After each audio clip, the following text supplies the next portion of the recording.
fighting all the time is going to make me better at fighting. Right? If I want to be better at sparring and I want to tap somebody, I got to just work harder and just go out and tap somebody. Right. But you'll never do it. If you have to take a step back, take a look at your game, take a look at your life, and say, okay, what do I need to change? Because if I keep doing the exact same thing but harder, I'm just going to get hurt. I need to evolve. I need to progress. I need to add new skills, new education, new things in my life, which takes effort. Ladies and gentlemen, welcome. It is another week and another episode of the Budo Brothers podcast. You got Kyle and Eric, and we want to talk about efficiency. As martial artists, the major goal from white belt to black belt is to become more efficient with your movements. Yes. As you progress, as you study your art in any art form, no matter what it is, the more efficient, the more effective you are. The more you can do with less. You watch a grandmaster who has dedicated his whole life to a martial arts. They can make you tap. They can make you fall down. They could hit you with effortless ease and produce devastating results. And if we were to take that principle and apply it to life, what would we be able to do if we were to improve the efficiencies in our life? All of us, no matter who we are inefficient in some area of our life. Absolutely. Like other areas we're more efficient, but a majority of the places, there's something we can do where we can become more efficient and produce major results. Yes. And efficiency works very differently than other things. You can change a small efficiency, like a small area, in a giant cycle and produce massive amount of changes in the future, right? Right now, where we're at in our business cycle, we have received too much stimulus, right? We have too many tasks, and it has caused us to become inefficient. Yeah. Because we're not completing cycles. Right. And we are drowning, essentially. In tasks and to-dos and firefights. What does being inefficient make you feel like? Like shit. Yeah. Because you feel like you're not getting... It's like you're stuck in quicksand, you know? The harder you work, the faster you sink sometimes, you know? And it's just not being efficient in how we work. I know I'm victim of this, where I'm constantly putting out fires. I have gotten so used to doing the urgent and important things all day that I don't do any of the important but not urgent tasks. And that comes from the 7 habits of highly effective people. Stephen Covey, his book, where he basically puts a quadrant and he says, you know, the top left quadrant is urgent and important. That's the firefight. That's the angry customer. If you don't handle this now, there's big consequences. It's urgent and it's important. The second category is not urgent, but important. Those are the big ticket items. Chipping away at a new product line that's not going to be ready for another 6 months. Designing the new video series that we're going to come up with that we're probably too busy to do. But it's not urgent, but it is important that we do these things. Working on the business processes, working on the business instead of in the business is not it. It is very important. It's not urgent. We're not like, oh my God, if we don't get this new process installed, we're screwed. Yeah. It could be if neglected long enough. If neglected long enough, everything becomes urgent and important. Yeah. And that's where you start to feel like you're burning out because everything's urgent and important. And by not doing the not urgent and important things, it creates more urgent and important things.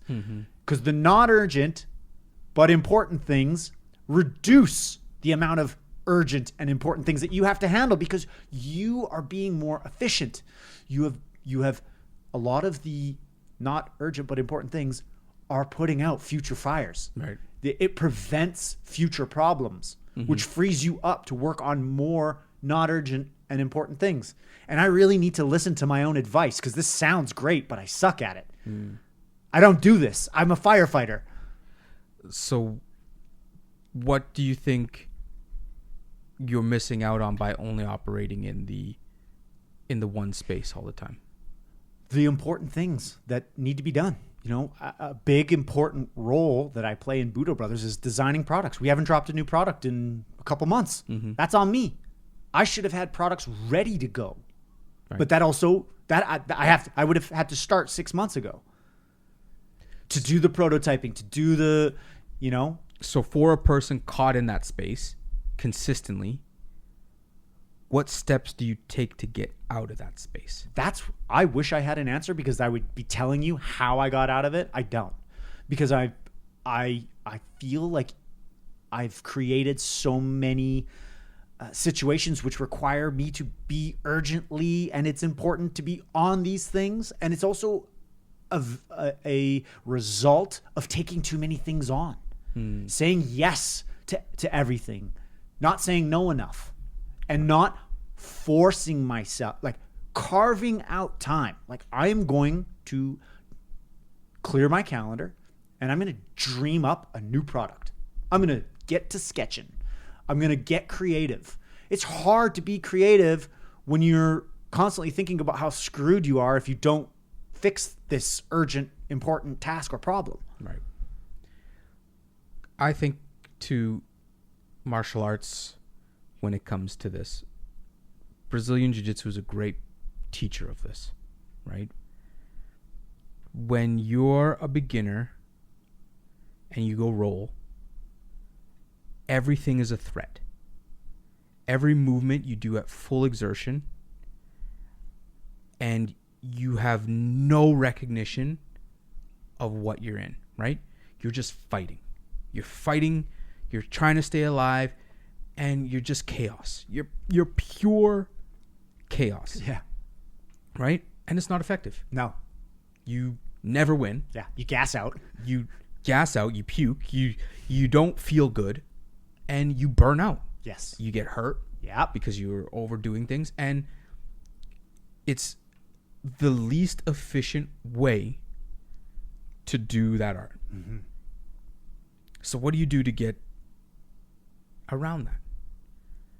You decouple all of the things and you go back to the basics, right? You learn your structure.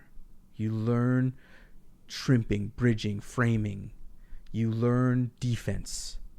Then you learn position before submission. But you have to take a step back, right? You have to take a step back out of the chaos. Yes. And realize, like, because in your mind, you're like, all right, fighting all the time is going to make me better at fighting, right? If I want to be better at sparring and I want to tap somebody, I got to just work harder and just go out and tap somebody. Right. But you'll never do it. If you have to take a step back, take a look at your game, take a look at your life, and say, okay, what do I need to change? Because if I keep doing the exact same thing but harder, I'm just going to get hurt. I need to evolve. I need to progress. I need to add new skills, new education, new things in my life, which takes effort. Yes. But it's not in the same realm as a sparring competition. So you go back and you build these tasks and you retool, and then you go test it again. And shocker, you get farther. But that's the hardest part. Yes. Is to take a step back from the chaos of it all, of the important and urgent things, the threat of somebody choking you, like I'm figuring this out on the fly, like I'm just hours of sparring, which you need. Yeah. Versus like, okay, maybe I should figure out the best optimal way to defend a choke, the best optimal way to escape mount, drill it. And I assume if we were to break down, like take the time to be like, this is what the most effective ways to run a business are. Yeah. And you know, step back and start implementing these things. Find the people to help us out in the areas that we need help.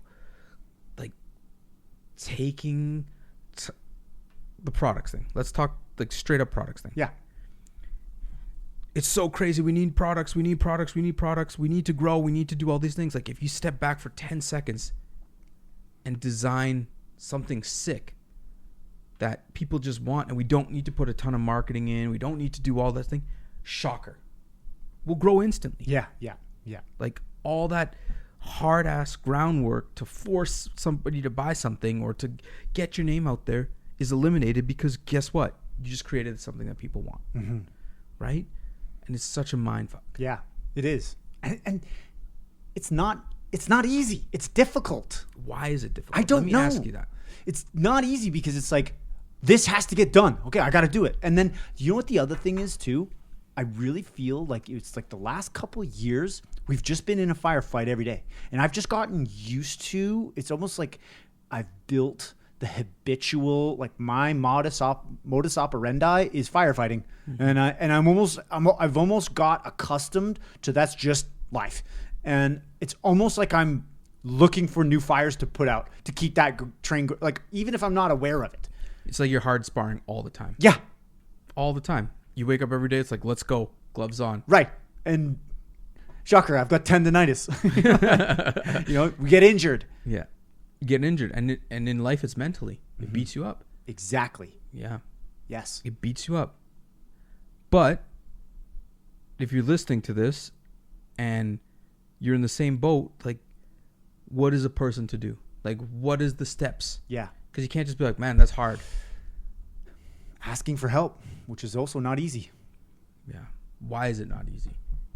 I think asking for help shows vulnerability. It shows that you are aware that you're not effective at something and you need to fix that, which is not, that's an ego thing. Totally. And ego is the hardest enemy, right? Like, I always feel my ego with certain things, especially when somebody challenges me on an area I've been spending a lot of time on or like I know really well.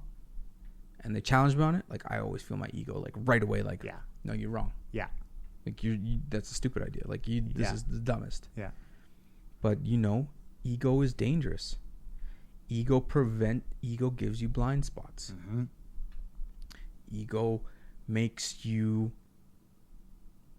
unaware of things. And, you know, being able to adapt and to shapeshift on the fly and to like put out fires is a very important skill. But it's also a very important skill to be able to take a look at things from a higher level, a higher eye. Yes. And make masterful plans. Like chess players don't operate like that. Yeah. They're thinking moves ahead. Generals don't operate like that. Nope. It's the soldiers. Yeah. And it sucks to not be the general or the commander of your moves, your life. Yeah. Big time. Yeah. I also look at taking it back from the book, the 7 Habits of Highly Effective People. He says the most successful people spend the majority of their time doing not urgent but important things. That is the ticket to success, according to Stephen Covey, who's interviewed a lot of successful people. And you know what? I know when I do get the chance to do not urgent but important things, we then see the benefit a few months down the road that should unlock more time for me to do more not urgent but important things. Right. And I always give respect to the people who make moves, fewer moves, but they're more impactful, right? Most people operate like changing their mind all the time, doing a whole bunch of things, unorganized, shifting. And then you take a look at a person like Warren Buffett, or, a person like maybe Steve Jobs or something like that. And when they make a move, like Warren Buffett will make one investment a year, and that's all he does for the whole year. And it's usually not sexy. It's no. Like, I invested in a rail line. Well, okay. And now he's one of the wealthiest Killing people it. on the planet. When Apple was my favorite company, it had one phone. All these other companies, this feature, this phone, this, that. They dropped the iPhone. It had a button on it. And it changed everything. Yeah. It changed everything. Yeah. That one drop changed everything. And how many analysts were like, Apple's going to go bankrupt on it because it doesn't have a keyboard, and BlackBerry users love their keyboard, right, as seen by this survey. Now there's not even a button. Exactly. Yeah. And like, I want to try to move towards that. Think, calculate, strategize, take awareness.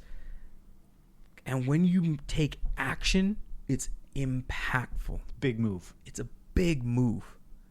And it takes a lot of balls to do stuff like that, because it feels like you're not doing anything for a period of time. Mm-hmm. Yeah. Like, think about it. Product cycle. When you're creating a product, that time frame that you're building it and doing it, you feel like you're not doing or producing anything. Yes. But shocker, when it drops, when it comes out, when it's perfect, changes everything. Mm-hmm. Right? Mm-hmm. So it's hard to measure like those big moves, those non-urgent but important tasks. But when they complete, like, that's what changed the game. It's unlocked. It's the next level. That's why the most effective people spend their time there. Right. So we need to become more effective. So how do you do it? We get help. How do you get into that space? We get help. What does that mean? I think freeing up my time, getting rid of a lot of the tasks that, guess what, they don't play to my skill set. I'm not good at crunching numbers. I'm not good at doing finances. I'm good at creating. I'm good at thinking creatively, coming up with problem solving, design challenges, what ifs, out of the box. Let's mix some things together and see if there's a chemical reaction. I'm a mad scientist. Yes. And mad scientists are generally disorganized, and I'm living proof yet again. And I really think that for me, like, let's say you're not in a place where you could get help by like hiring somebody or bringing somebody onto your job to help you, or whatever the case is, or getting an extra person to take care of the kids, or whatever the urgent and important tasks are that are fulfilling your life and not allowing you to do the bigger things. Yes. You need to get better at saying no. Yes. No becomes the most powerful word in order to start with that space. To say yes to something else. Exactly. And I know between the two of us, I have a lot easier time of saying no. Damn right. To things than you have time saying no. Yeah. Because you're very empathetic. Yeah, and I'm a people pleaser. I like serving. I like harmony. I like sure, I can help. I'm helpful. I'm resourceful. I have a hard time saying no, I can't do that. Yeah. Even though I can. I'm an I can kind of guy. Mm-hmm. And that gets me in a trap where I can do everything. No, I can't. No, you can't. And when you in fact, it has the opposite effect. Yes. Because you end up eventually letting people down. which is the reason why I don't say no to things. But shocker, it has the reverse effect. Because I know the this irony. Yes. I know this for a fact. Yes. You've said yes to so many people that when you get to the task, it's way later than you planned. For sure. Right? Yeah. And versus being like, look, right now I do not have time for that. Yeah.